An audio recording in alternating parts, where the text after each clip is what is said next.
welcome back to my channel. My name is Tiana Tay. I am here to discuss with you babies right here.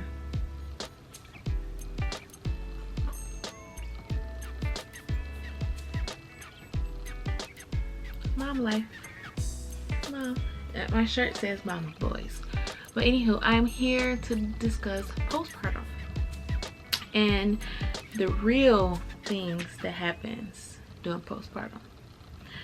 So I'm going to discuss it this time around compared to my first round with my 2-year-old of postpartum and the things that were different. So let's get started. So I am 4 weeks postpartum. The little guy is a month old already. Here, he's sleepy and he's smiling in his sleep. It's so cute. Anywho, yeah, the differences. So my first son, I had a natural birth. And I mean natural, no medication. And he came at 36 weeks in a day on his own. My water broke, so I went to the hospital, had that, whole thing happen. Because I was early, they had to give me Pitocin. Pitocin helps jumpstart your labor. I had Pitocin the last 2 hours, which was very, very, very intense. Okay, I had a 4th degree tear, which caused me to have to go under to get sewed up on the inside out from the rooter to the tootie. TMI, but it's the truth. This time around, I had my son at 37 weeks and 4 days. 5 days. Yes, 5 days. 37 weeks and 5 days. I was almost 38 weeks.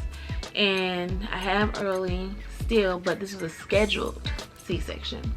I did have a video, my last video, the labor and delivery video, and I did discuss the details of why I had him early. So if you want to know that, click the link and watch that video and then come back to this one. But anyhow, I had 37 weeks, 5 days, a scheduled C-section because he was breech. So because he was breech, I had to go in that morning. So I had to go in at like 6 a.m. 6 a.m. in the morning, prep for the C-section. Prepping included getting a COVID test done, which was not fun. Not fun. Getting a COVID test done, I did that, and once I went in there, I had to get a spinal tap. Yep, spinal tap. All things that I wanted to avoid my first pregnancy because I didn't want any issues after the fact. We will get to that. So I got that done. Whooped. Surgery was a success. Surgery went beautifully.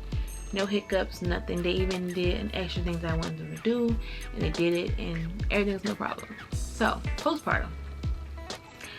That day after the surgery, I couldn't eat because I was throwing up. I went in more detail as well on that in another video. But when I got home, you have to have a bowel movement. TMI again, but you have to have a bowel movement. And I didn't have one in the hospital. I did pass gas, but I didn't have a bowel movement. And when I did have one, if you guys want to hear this part, you can fast forward because this is about to be a little graphic. But when I tell you, I was home alone with my baby newborn, and he started crying mid of me trying to push it out. Okay, now I know you can get hemorrhoids by pushing too much, so I was trying my hardest not to push strain, and so I'm like, okay. But it took me literally an hour for it to come out. It was so bad. It was so bad. Like, it was excruciating and graphic. I'm trying to see if I got something around here that shows the size, but it was huge, which I don't understand or know how it got through. And I see why it was so hard to get through. Like, it was huge. And I was so relieved when it happened. So that's, I didn't know this part. They didn't give me stool softeners. They didn't give me, you know, anything to help once I got home. They tried to do all this in the hospital, which didn't work. And from my experience, I'm not comfortable in nobody's bathroom, so my body literally waited until I got home to go. And when I did, after that, everything's easy. But I was like, I couldn't believe I'm holding a baby at the same time trying to go, because he wouldn't go to sleep. Or I didn't have patience at the time. I was in the middle of it, so I couldn't do it. I put him to sleep. I had to like literally go back to the bathroom. Like I ran and got home, came back. TMI, but it's mom life. It's reality. It's things we have to do, okay? So I did that, and healing, they give you narcotics to take, and I think it was Norcos and like ibuprofen to take depending on your pain level. Now that first week it was painful, but having my son natural the first time around and having that 4th degree tear was worse. The C-section recovery was so much easier than the recovery of a natural birth due to the tear.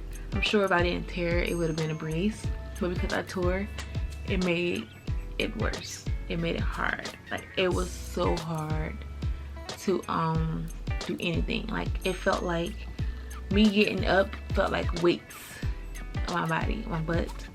So it was so hard to move then. This time it was slow, but it was better.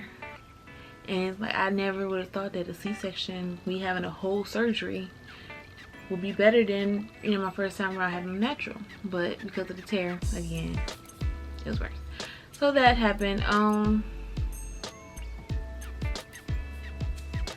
think my camera's gonna die.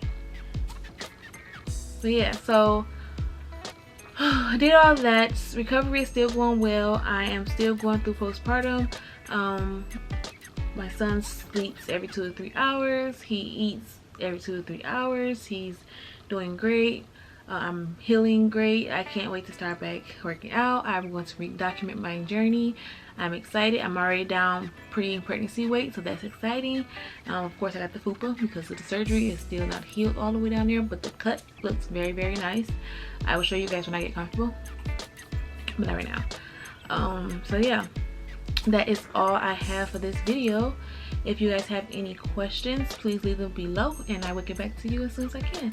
So if you made it this far, please like, subscribe, and comment. Give me ideas on what you guys want to see me do. I know I heard people say they want to see me prank my husband. That's going to be hilarious because he is hilarious. So yeah, I'm going to try to do that.